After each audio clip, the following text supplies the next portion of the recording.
Hicrətin 5-ci ilində Qureyş İslam dininə bir dəfəlik son qoymaq məqsədi ilə 10.000 döyüşçüdən ibarət bir qoşun topladı.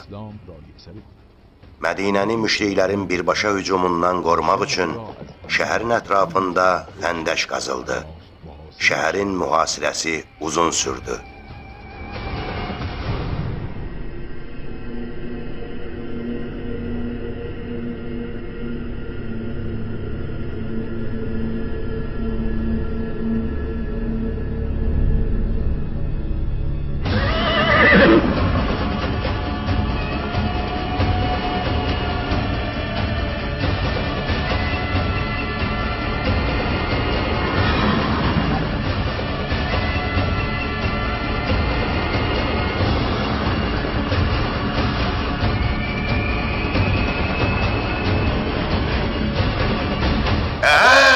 Ey özlərini müsəlman adlandıranlar, siz nənəm? Əgər kişisizsə, əmrin qarşısına çıxın. Deməli, Əmr ibn Əbdüvəd bu imiş. Necə də iri cüssəsi var. Necə də heybətlidir. Qəhrəmanlıqları haqda yəqin ki, eşitmirsən. Bu yəl-yəldə tək başına bir dəstə yol kəsən qulduru darmadağın eləyib. Özü də bilirsən, həmin hadisə vaxtı bir dəbə balasını təkəlli başı üzərinə qaldırıb qalxan əvəzi istifadə eləyib.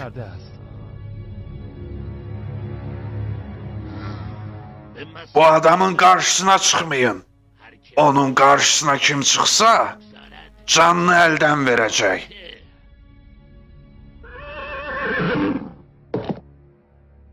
Hey, nə oldu? Çığırmaqdan boğazım tutuldu. Əgər öldürülsək, yerimiz cənnətdir deyən siz deyildiniz. Bəs onda nə gözləyirsiniz? Gəlin bir zərbə ilə sizi sevdiyiniz cənnətə yollayım.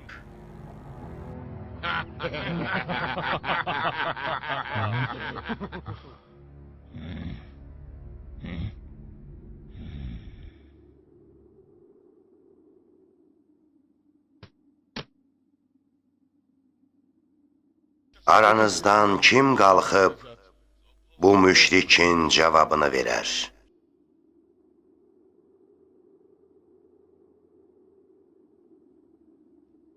Mən, ey Allahın rəsulu.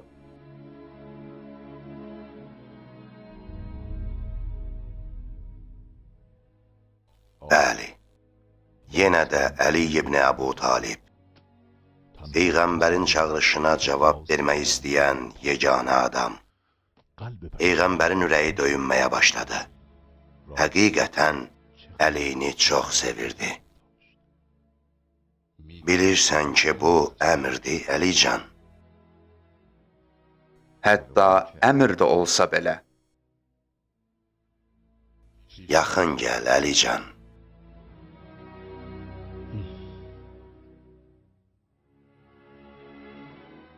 Peyğəmbər Əlini meydana hazırladı.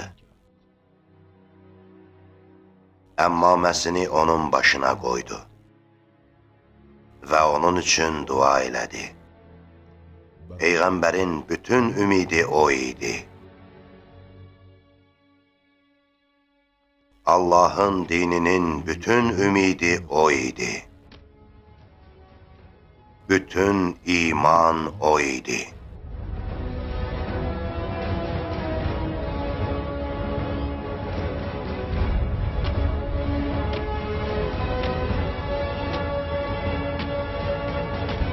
Əli həmin adam idi ki, Kəbə evi onun dünyaya gəlişinə qucaq açmış, köksündə yer vermişdi.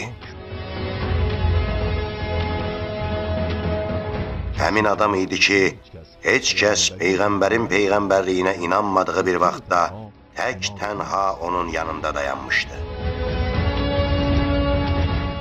Həmin adam idi ki, Peyğəmbər Məkkədən Mədinəyə hicrət elədiyi gecə onu xilas eləmək üçün 40 düşmən qılıncının altında yatmışdı.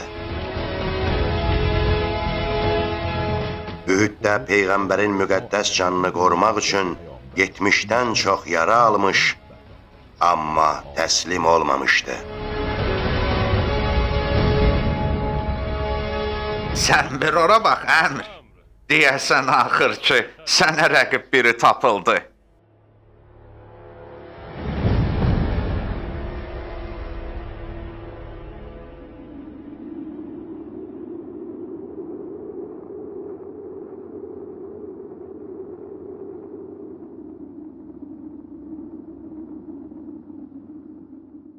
Budur. Hal-hazırda bütün iman, bütün küfrlə qarşı-qarşıya dayanıb.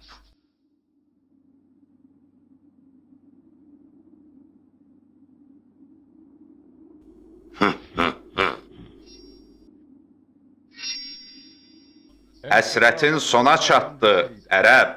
İndi qarşında dayanan adam sənə kimin qalib, kimin də məğlub olduğunu başa salmağa gəlib.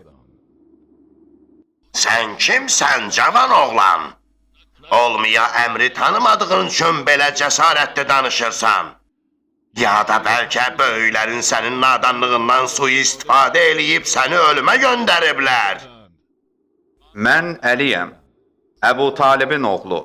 Nadan məsələsinə gəlincə, nadan sənsən ki, rəqibini tanımırsan. İndi məlumun olsun ki, Heydər deyilən adam mənəm. Əli?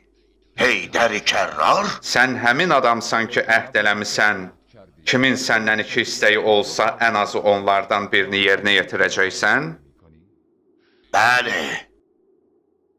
İstəyirəm ki, silahı yerə qoyasan və mən sənə İslamdan danışım. Ola bilər ki, İslamı qəbul eləyib xilas olasan. Bəsdə artıq. Gör iş nə yerə çatıb ki, bir cavan oğlan əmrə xilas yolunu göstərir. Digər istəyim də budur ki, ya meydanı tərk elə, ya da döyüşü bizlə Qureyşə bıraq. Nə danışırsan? Meydanı tərk eləyim, ömrümün sonuna qədər də qadınlar və qorxaqlar mənə gülsünlər? Onda artıq atından düş və mənlə döyüş. Bilirsən ki, keçmişdə sənin atanla tanışdığımız olub. Get meydana başqasını göndər. Sən öldürmək niyyəti ilə xəndəyi keçmisən. Sənin üçün nə fərqi var rəqibin kimdir? Səni gəncliyinə bağışlamaq istəyirəm. Qayıt çıx get ananın yanına. Amma mən sənin kimi bir təcavüzkara rəhm eləmərəm.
Allahu Ekber!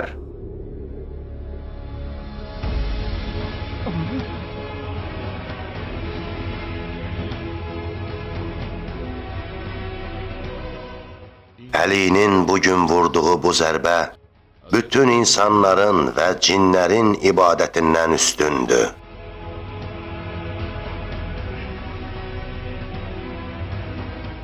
Nə?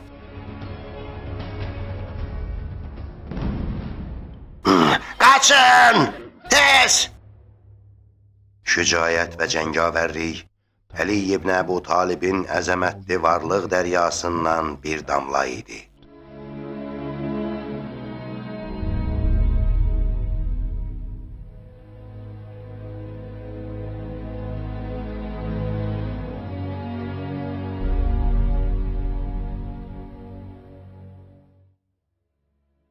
Ey Məhəmməd! Sen özünü keçmiş peyğəmbərlərdən üstün hesab eləyirsən. Halbuki onların çox böyük möcüzələri olub. Hansı möcüzələri nəzərdə tutursan? Məsələn, ölüləri diriltmək. Məsələn, İsa ölüləri diriltmirdi. Elədir. Qardaşım İsa Allahın izni ilə ölüləri həyata qaytarırdı. Eyni qaydada, indi də qardaşım Vəsim və canişinim Əli bu işi görəcək. Əli ilə birlikdə gedin ki, Allahın qüdrətini sizə göstərsin.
Allah təbarək və Taalanın izni ilə diril.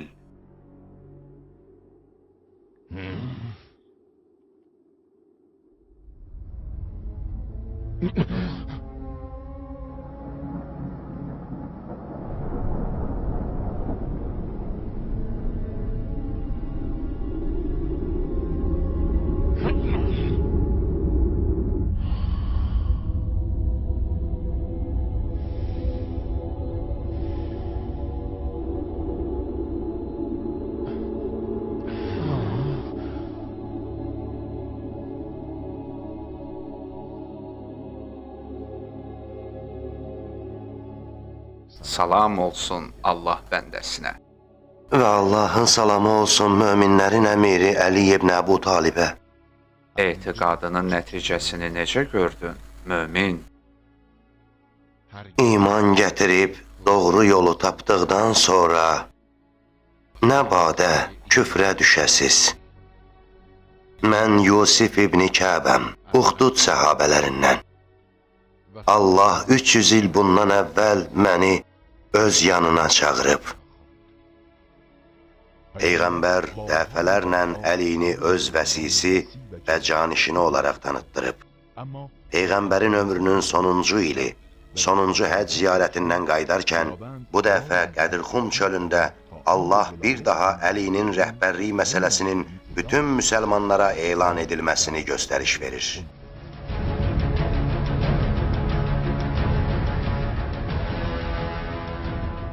Ey insanlar!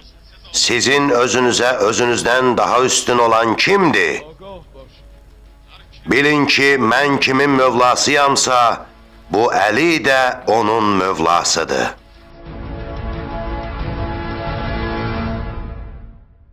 Bilin ki, mən öz vəzifəmi yerinə yetirdim. Öhdəmə düşəni çatdırdım, sizə eşitdirdim. Bilin ki, bu Allahın sözü idi və mən onun tərəfindən danışdım. Yadınızda olsun, bu qardaşımdan başqa heç kəsə, heç vaxt Əmirəl-Möminin deyilməməlidir.